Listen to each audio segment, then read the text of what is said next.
selamat malam. Sore menjelang malam. Masih jam 7-an. Cuman suasananya habis hujan jadi sepi. Nah, malam ini setelah lama nggak ketemu, saya akan membahas sedikit tentang bom waktu. Bukan bom waktu yang sebenarnya, tapi bom waktu dalam makna kias. Dalam hal ini fokusnya pada harta waris yang berupa tanah ataupun benda-benda yang nominalnya cukup mahal. Kita fokuskan di harta warisnya. Harta waris sendiri diatur di kompilasi hukum Islam. Kalau bagi yang Islam di KUH Perdata juga ada. Nah, kenapa jadi bahasan dan kenapa bisa disebut bom waktu? Karena ada resiko yang akan timbul ketika harta ini dibiarkan tanpa dibalik nama atau dipindah kuasakan. Kenapa demikian? Karena seiring berjalannya waktu, harta waris itu akan menimbulkan resiko bagi ahli waris apabila dia menduduki suatu objek atau menguasai harta waris tersebut tanpa dibalik nama atas nama dia. Resiko pertama adalah konflik kepentingan dengan ahli waris yang lain. Kenapa? Ahli waris itu ada ke atas, ke samping, dan ke bawah. Kenapa demikian? Itu semua sudah diatur. Saya tidak akan menyebutkan pasalnya di video ini. Ke atas, bila di sini keluarga, ke samping dan ke bawah belum ada, ataupun memang sudah ada namun belum waktunya. Ke bawah kalau ada anak turun langsung, tapi ke sampingnya juga harus diperhatikan. Nah, kok jadi bom waktu? Bom waktunya gini. Tadi siang saya baru ketemu dengan seseorang yang dia mengurus tanah warisnya, hak warisnya. Kalau yang dulu itu cukup penetapan pengadilan, dia sebagai ahli waris, dan itu bisa dijadikan dasar hukum atau dasar acuan untuk membalik nama objek itu.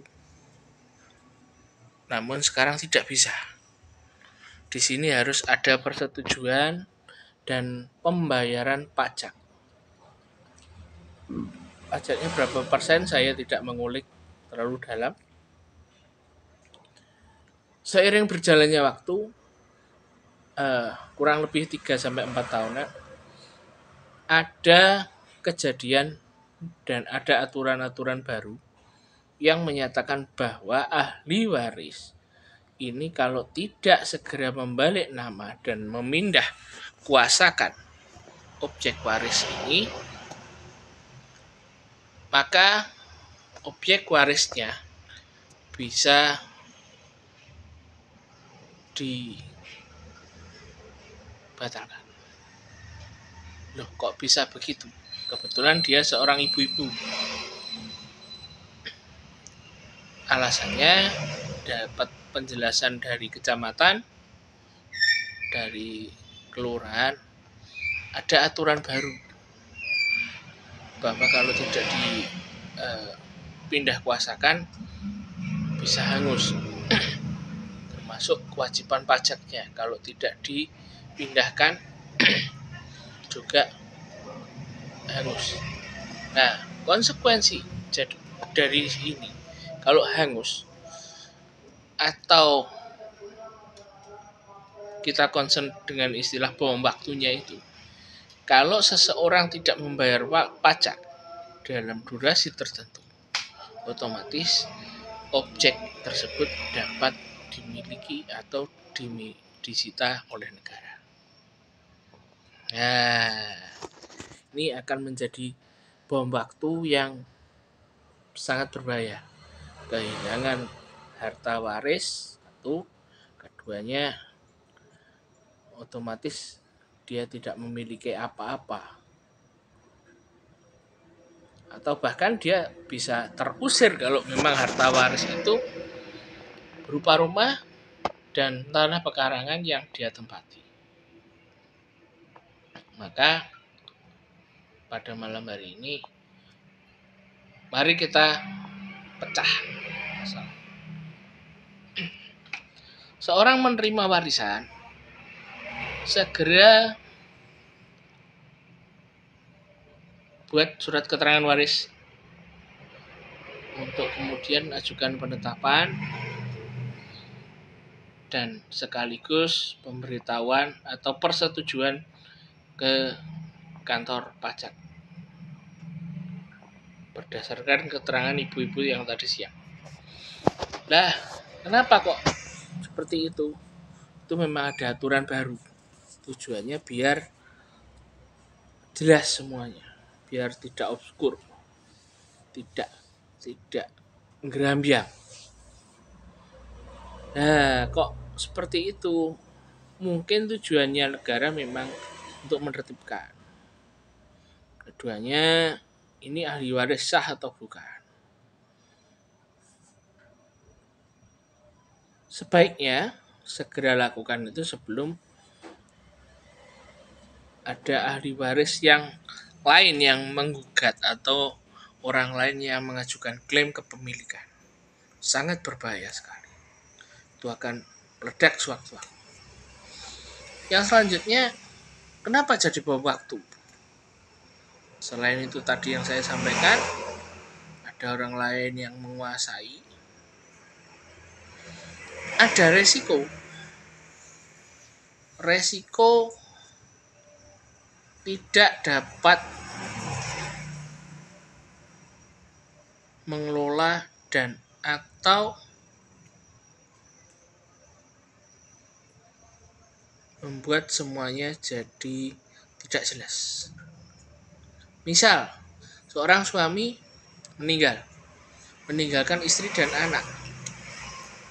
Anaknya 2. Sama-sama jadi ahli waris.